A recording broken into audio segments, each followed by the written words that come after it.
కాంగ్రెస్ పార్టీపై నిరుద్యోగులకు పూర్తి స్థాయి నమ్మకం ఉందన్నారు చొప్పదండి ఎమ్మెల్యే మేడిపల్లి సత్యం. గాంధీ భవన్ను నిరుద్యోగులు ఎవరూ ముట్టడించలేదని, వాళ్ళందరూ రాజకీయ నిరుద్యోగులు అన్నారు. అధికారంలోకి వచ్చిన ఏడాదిలోనే 60,000 ఉద్యోగాలను కాంగ్రెస్ ప్రభుత్వం కల్పించిందని అంటున్న ఎమ్మెల్యే మేడిపల్లి సత్యంతో మా ప్రతినిధి Srinivas face to face. Gandhi భవన్కి ఈరోజు ముట్టడి కార్యక్రమం చేపట్టారు. అంటే తమకు కాంగ్రెస్ ప్రభుత్వం వచ్చాక ఉద్యోగాలు దొరుకుతాయని ఆశపడ్డాం, కానీ రేవంత్ రెడ్డి ప్రభుత్వం కూడా మాకు మొండి చేయి చూపుతుందంటూ కూడా వారికి గాంధీ భవన్ ముట్టడి కార్యక్రమం చేపట్ట పరిస్థితి. ఈ విషయానికి సంబంధించి మాతో మాట్లాడడానికి చొప్పదండి ఎమ్మెల్యే మేడిపల్లి సత్యం ఉన్నారు. అని చెప్పండి, మీరు కాంగ్రెస్ నిధులు నియామకాలు అంటే గత ప్రభుత్వం ఉద్యోగాలు ఇవ్వలేదని వాటిని ఫుల్ఫిల్ చేస్తామని మీరు అధికారంలోకి వచ్చారు, కానీ అవి మాకు గత బీఆర్ఎస్ ప్రభుత్వం లాగానే కూడా కాంగ్రెస్ ప్రభుత్వం చేస్తుంది, మాకు మొండి చేయి చూపెడుతుంది, మాకు అన్యాయం నిరుద్యోగ అన్యాయం చేస్తున్నారు. నిరుద్యోగులు ఈరోజు గాంధీ భవన్ ముట్టడి కార్యక్రమం చేపట్టారు. ఎలా చూడవచ్చు? ఏ నిరుద్యోగి కూడా గాంధీ భవన్కు ముట్టడికి పిలుపునియలే, గాంధీ భవన్కు రాలే. నిరుద్యోగులకు పూర్తి స్థాయి నమ్మకం కాంగ్రెస్ పార్టీ ప్రజాప్రభుత్వం మీద ఉంది.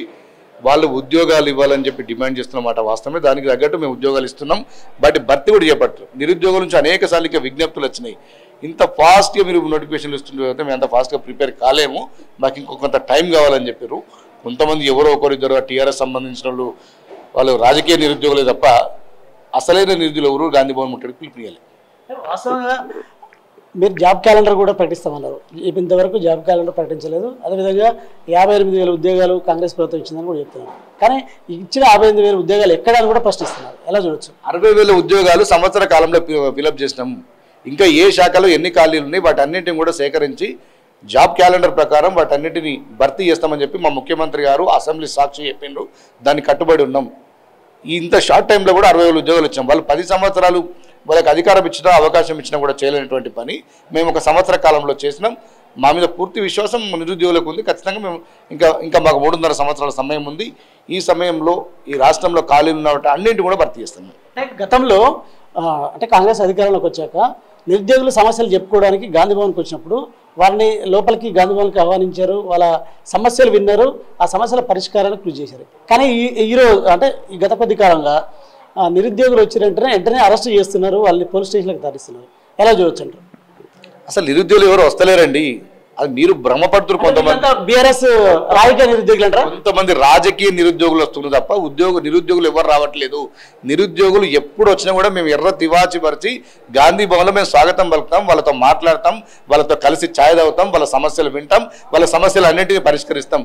ఎవరో ఒకరు రాజకీయ నిరుద్యోగులు వచ్చి మేము నిరుద్యోగులు అంటే ఎస్ మీరు రాజకీయ నిరుద్యోగులు, మీరు ఎప్పటి కూడా రాజకీయ నిరుద్యోగులుగానే ఉంటారు తెలంగాణ రాష్ట్రంలో. మీతో మాకు పని లేదు. అసలైన నిరుద్యోగుల సమస్యలు మేము పరిష్కరిస్తాం. జీపీఓ అంటే ప్రధానంగా వాళ్ళు జీపీఓ, అదేవిధంగా పోలీస్ కానిస్టేబుల్స్, ఇతర డిప్యూటీ సర్వేయర్ పోస్టులకు సంబంధించి నోటిఫికేషన్ వేయలేదంటారు. అంటే ఇవి నోటిఫికేషన్ వేసే అవకాశం ఉందా, లేకపోతే డిలే అవుతుందా? ప్రభుత్వం ఎప్పుడు వేయాలనేది వేస్తుంది. పబ్లిక్ సర్వీస్ కమిషన్ తన పని తాను చేసుకపోతుంది. ఆ టెక్నికల్ సబ్జెక్ట్స్ అవన్నీ ఖచ్చితంగా ఈ రాష్ట్రంలో ఖాళీలన్నింటినీ భర్తీ చేసే ప్రక్రియ మొదలైంది, భర్తీ చేస్తాం. ఒకవైపు అగ్రనేత రాహుల్ గాంధీని ర్యాలీ చేపడితే అరెస్ట్ చేశారు. అంటే ఓట్లు బీహార్లో జరుగుతున్నటువంటి ఓట్ల దొంగలింపుకు సంబంధించి, తొలగింపునికి సంబంధించి రాహుల్ గాంధీని అరెస్ట్ చేశారు. ఏం చెప్తారు?